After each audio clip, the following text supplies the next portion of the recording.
A piece of local history is hitting an important and beautiful milestone this week. Back in May, we showed you this restoration project at the St. Luke AME Church in Lawrence.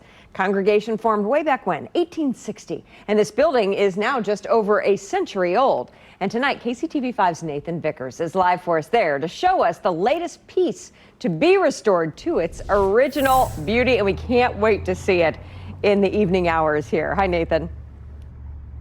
Hey, yeah, here at night, it's absolutely gorgeous. It's been more than a year since this window has been shining light out from the St. Luke AME Church. About a year ago, it was taken down for restoration by a specialist out in Hutchinson, Kansas, and it was this long and painstaking process, but I think that the congregation feels like it's all been worth it, and they can't wait to get back inside to start worshiping in person again. There's a kind of magic in stained glass. Tiny pieces coming together to form something beautiful. It takes a lot of people to make it happen. It's much like the congregation VERDELL Taylor led for many years. He just retired as pastor of the St. Luke AME Church. I came by yesterday and I saw the glass going back in. It's kind of like, yes, you know, project completed. The congregation has been around since 1862. They built this place in 1910.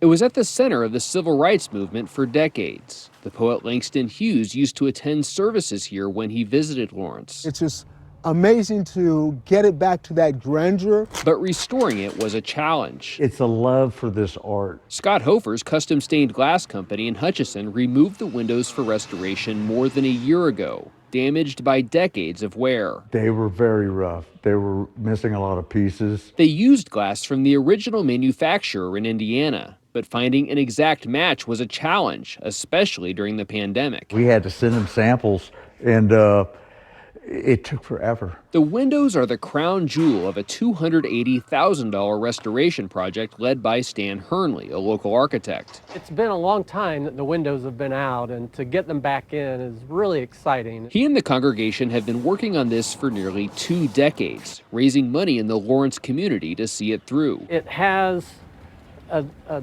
strong history and a strong connection, especially to the East Lawrence neighborhood. To them, finishing this feels like a milestone, a sign of shining light to come. Knowing now that the stained glass windows are back in, that acts as a completion.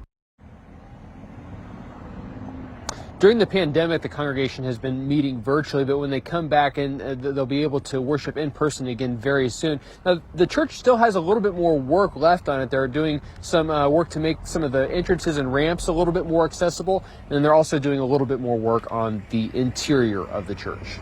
Reporting live in Lawrence, Nathan Vickers, KCTV5 News. It is an impressive project. Nathan, thanks for bringing us up to speed.